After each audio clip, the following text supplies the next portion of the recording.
back to another episode of Tell Me More with me, Tony Moore. All right, I hope you guys enjoyed my first interview with John Clarence Stewart, who you know from Zoe's Extraordinary Playlist. But now I get to have a Kiki with the Elephant Queen herself. That's right, Miss Eureka O'Hara, best known from RuPaul's Drag Race, who can now be seen this Thursday on HBO's We're Here. And honey, she has arrived. So we're going to add her in so that we can talk all about. She is busy, honey. Listen, when I tell you they are promoting this show, they are promoting this show. And you have definitely got to get into it. Hey! Hello, girl. How are you? I'm good. How are you? Girl, you know me, jolly, living life just like Santa over here in Los Angeles, like the rest of us, girl, trying to stay safe. Oh, okay. And look, as long as you staying inside, washing your hands and your ass, you're good. Well, I'll have to work on my ass, I guess. Well, Yeah. first and foremost, congratulations on We're Here. I got to see the first two episodes, and like it's all the feels. Like Yeah. you, Sandra, and Bob are so amazing in it. Like, how did the show and you becoming involved in it come about?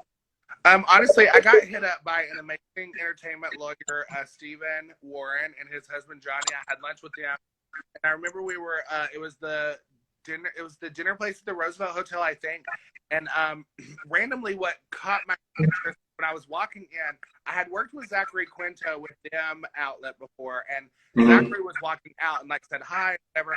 Well, I met with Stephen and then after I left, I had a call from Zachary, who was like, "Call me back ASAP." So I called him, and he was like, "Listen, I don't know what you're doing with Stephen Warren, but whatever it is, do it, because he's such a person in the industry." And I was like, "Okay, that sounds great. So I guess I'll do it." But it was also really the diversity of the show, and like the idea that the show was going to be more than just. I didn't want to do anything if it was like fairy godmother showing up and just making straight people amazing. You know what I'm saying? Right. And so the depth of it and like the fact that it was HBO, all those things are why, really. Yeah. And like, I mean, the basic concept is that like you, Shangela, and Bob the Drag Queen all arrive in these small towns and find out these unique stories about the people there and put on an amazing drag show. You coming from a small town in Tennessee, like, what were some of the hardships that you had to deal with, like growing up and getting into the drags? Yeah, I mean, honestly, it's like the same hardships I think we all deal with. First of all, just coming out as gay, right? I mean, no matter where you're from, there's like hardships and issues unless you're blessed with a very liberal family. But for me, just small town life in general, like you want to hide it. You know, there's a role for men, a role for women. There's no in between. So that, and also just drag wise in general. I didn't really have a lot of hardships with drag because we had a really prominent gay club like near where I lived. It was like the only one in like a 60-mile radius. Yeah. But it was a big like show bar, so like I was able to get involved in drag really easily. Yeah. And I didn't get a lot of hate because I was a big bitch. So you know what I mean? They didn't fuck with me too much.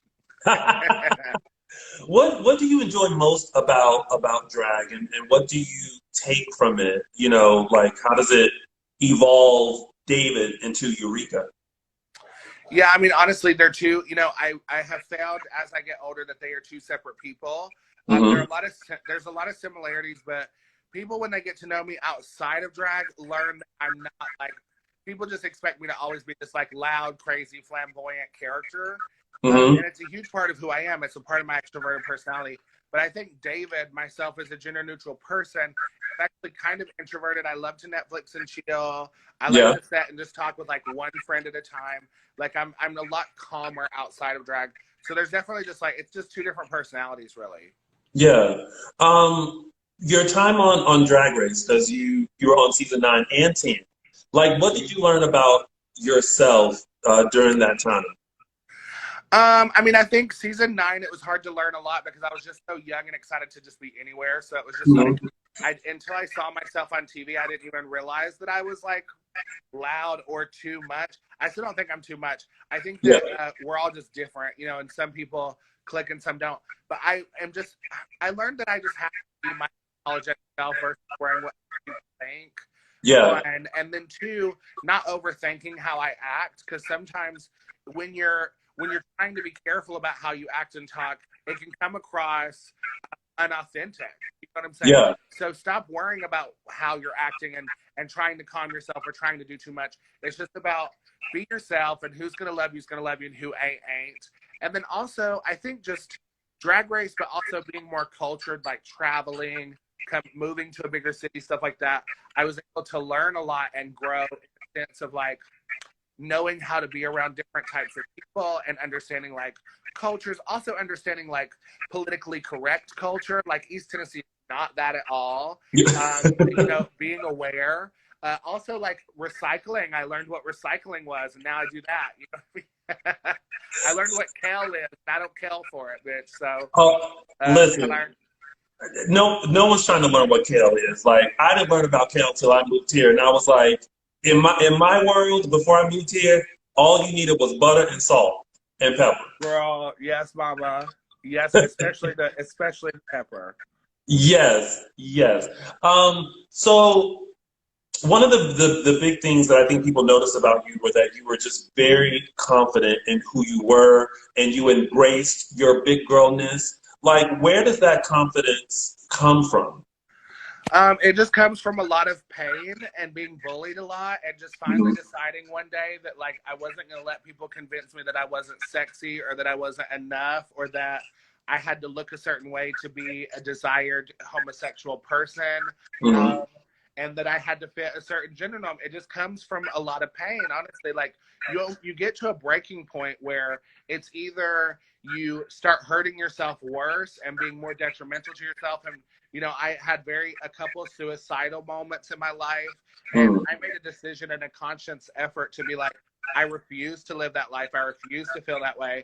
So if you don't like me, tough shit, because I barely like myself, girl. Good luck. You know what I'm saying? Like, I'm working on loving me. I don't care if you love me, you know? Right. And it's okay to love other people heavily and not be loved in return. I think I had to really learn that. Yeah. That broke my heart a lot growing up. Like, I thought everyone loved the way I did, you know? Yeah. Yeah. That's not true. No, it's not. I had to battle that myself. Like, I thought everyone was going to be like me and everyone's nice and genuine. And I found out real quick they are not. And so, you know, in true Southern form, I had to bless a lot of hearts because they were not like me. If you could give a piece of advice to someone who like struggles with like, you know, themselves and having self-confidence, what would you say to that person? I think my advice always, and this is to anyone over anything, change the narrative, girl. You're the one writing your story. We think that it's like, oh, well, I think that person doesn't like me because the way they act. You think. You know what I'm saying? Or even if they say, oh, I don't like that or I hate this about you, you're letting their opinion decide what you think about yourself. It's just about changing the narrative in your own brain. Start talking nicer to yourself. When you start getting down, like you wake up and you're like, God, I'm shit. I'm horrible at this. I'm blah. Well, then that's what you're going to be. If you change the narrative to, no, you did the best you could. Let's move on. You're going to do great today. You're going to do this today. You can do this well. You're beautiful. You're smart. And then if you start to believe it, it actually starts happening and other people will believe it and see it too. You know what I'm saying? Yeah, exactly. And if you ain't got no damn friends, it's because you're not being your best self. People want to be around the best you, not the bullshit you. Right. Not the fake facade, what you're trying to put on Instagram, social media, like just the real, authentic, genuine you. And whatever that is, like people are gonna love that. Yeah, you'll find people that adore it. You'll find people that don't like you at all for it. Well, good, because you need those people. Because you can't be friends with everybody. That's what my mama always used to tell me. Ain't nobody got time for that. Ain't nobody got time for that.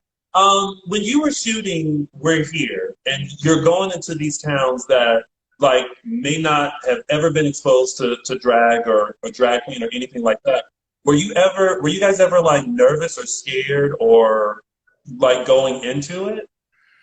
Honestly, in the third episode, you'll see, and you might have seen it, there's a moment where I go visit one of my drag children's family party, and it's like in the backwoods, and it's very country, and they're drinking, and a lot of like redneck men, or what we consider redneck men, excuse me, I don't want to label them either, but I was a little nervous when I got there, and like, because I've been in situations before, I've seen how negative they can get. But honestly, it turned out to be one of the like funnest, like inviting nights. I got sentimental and like emotional because they were passing around the liquor bottle. You know what I'm saying? And normally back in the day, I remember people didn't want to drink after me because they were like, you're gay. I don't know what your mouth's been. And they passed me the bottle and I was like, where's the cup? And they're like, drink out of the bottle. We got it. You know what I'm saying? Like, and weirdly, it was like a sweet moment for me, you know? Yeah. The idea of over masculinity being toxic is not always true, and sometimes we're afraid of those people because we're afraid of straight people, and we can't be. You know, it's not fair to them either. Exactly. What did you, after like doing this experience, which people have asked me to describe this show, and I'm like, it is Queer Eye meets Drag Race. Like, it's like the best of both worlds. You're going to get all the feels. You're going to get a fabulous performance. You're going to get to know people. Once you were done filming, like, what did you gain from this experience? Yeah, I appreciate that question. Honestly, money. That was nice. That coin, that check, that HBO check. Show, What I gained the most, honestly, is it reminded me why I love the power of drag. It reminded me of the power I have as a drag queen, as an individual, being confident, being the size that I am. It just reminded me, because Drag Race can push you into this very business side of drag for a while. Yeah. When you're working nonstop and you're trying to figure out your brand and you're trying to keep fans happy, that you forget, like, the platform of drag is about being something and a representative for somebody. I never wanted to be a role model. I'm not the best role model by any means. I don't even consider myself a role model, but other people do, by me living my life and just doing it to the best of my ability. And I learned that by doing the show. It reminded me of that, right? It's like, there's not a format to it. You just do it. And if you're lucky enough to inspire people, then you're inspiring them just by your life. You're not doing anything to inspire them, you know? Yeah. You should have to try. I honestly think you're a great role model, because you're somebody that, number one, you embrace yourself and who you are, and you're extremely confident. You know who you are. And like, I think people can learn from that and learn from your experience, like whether, you know, they've seen it on Drag Race or what they're about to see on We're Here. I think that you are someone that puts out such a positive energy out there that I think people, especially during this time, honey, can take that in. So, well, thank you. That's very sweet of you, and I agree, because I should see myself that way too. But it is change your narrative, right? I said change your narrative. I know it's hard. It's hard to see yourself like other people see you. You know what I'm saying? But I appreciate it. Yeah. How about the relationship with you, Shangela, and Bob? Because I mean, this is obviously a good amount of time that y'all are spending together, and these are all the personalities coming together. How was that, you know, getting to work with them? You know, honestly, I think that all three of us were a little nervous about it at first in general, because we all know how big of personalities we have. We're all three divas in our own right. You know what I mean? Like, we all live for ourselves. But honestly, that made it the perfect combination, because we were so worried about what we were taking care of for ourselves that there was no room for jealousy or competition or drama between us, you know, and we were the only three that we could lean on that understood what we were actually going through. So it really helped us develop a really tight working relationship. Of course, we're sisters, whatever, we're all sisters. But me, Bob, and Shangela, like, we are very respectful to the idea of, like, you know, we all can't do everything together. We all can't do everything. It's one person does this, one person does that. Sometimes before, they tried to push us all to do everything together, and it was just too much. And we had to learn through it that it was okay for me and Bob to go do something by ourselves together. It was okay for her and Shangela, like, and still having that even camaraderie, because we're all in this together. Like, the message and what we were working towards was something we all believed in. So it just became such an easy working relationship. It really did. Yeah. And working with the people in the town and working on this drag show, like, how was that for you? Was it stressful? Were there times you were like, "Ooh, girl, I don't know what we gonna do"? Well, girl, you know, it's hard when you're working with people's real emotions. So there are moments where you know, there were a couple times where some of the daughters and the people we were supposed to work with fell through at the last minute, and were like, they didn't feel comfortable to do it. So we had to find, they luckily had backup stories or backup people that were interested. There were also emotional moments like that are so emotional and touchy that you have to be very careful how you navigate them, you know, so it's just about being respectful to them. But otherwise, I mean, honestly, I really grew close to everyone I got to work with. Like, I'm very motherly anyway.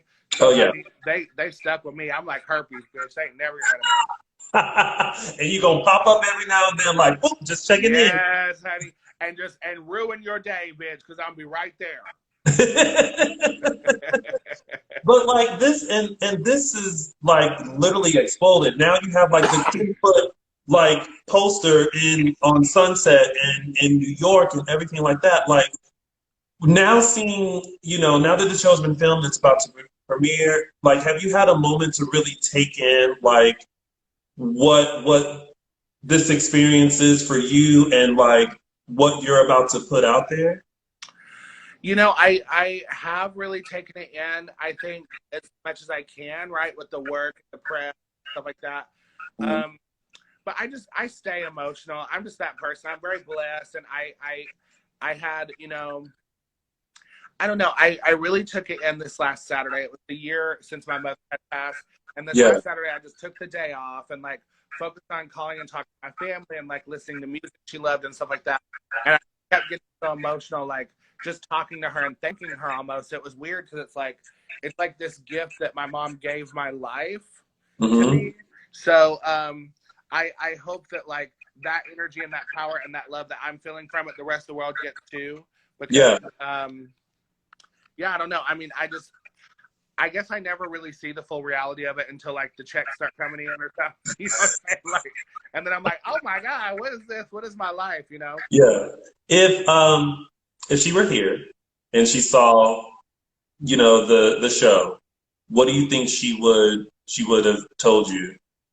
Oh, she'd be so excited. She'd just be excited it's on HBO. You know what I'm saying? My mama was always like low income. Like we were lucky to have the movie channels. You know, we called them movie channels growing up. So it was like, you know what I mean? So it was like, oh, we got the movie channels this month. Well, not next month. We couldn't afford the movie channels next month, but we put them back. You know what I mean? So it was just, she would just be ecstatic. I mean, and she'd be watching every episode, you know, and she would cry and love the stories. I mean, I'm basically my mom. You know what I mean? When my heart comes from her. So the emotional person I am, but also the strong person I am is her. So she would love it. She really would. Yeah. I'm like, my mom and I are twins. Like we think alike, we act alike. Like it is a mess, but we enjoy every bit of it. I absolutely love and adore my mom. She supports any and everything I do. She's like, go ahead, baby, you can do that. I will support you. Go mom. I imagine you would have a good mom. Yes. She's amazing. So the show premieres this Thursday on April 23rd. And if people don't know by now, they get to watch the first episode on YouTube Live with you and Shangela and Bob and a whole slew of other celebrity guests. Like, how does that make you feel? Like, I mean, this is such an amazing opportunity and thing. Like, what are the feels that you're feeling? Girl, I mean, honestly, it's hard for me sometimes because I have success guilt. You know what I mean? Like, I come from a small town. I know a lot of incredibly talented people. There's a lot of incredibly talented people in LA. It's very hard not to let, like, the success guilt get in the way. Like, do I deserve this over this other person or this or that? And the answer is yes.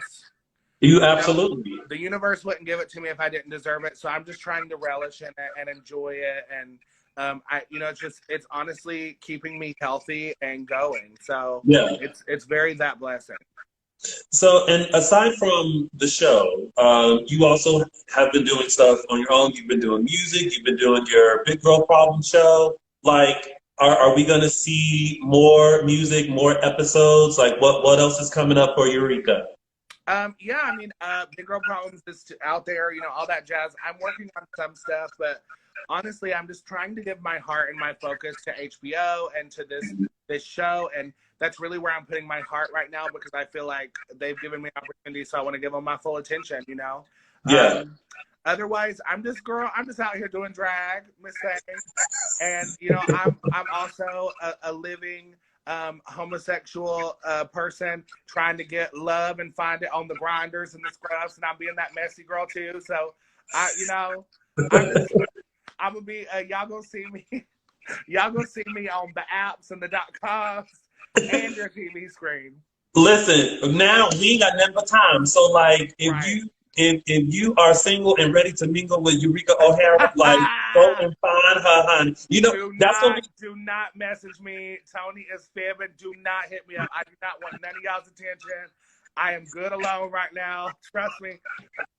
Do not send me nudes in my DM. I will block you. No, send it. If they're good nudes, I'll keep them. But I'm gonna screenshot them. I'm gonna put them in my dirty album.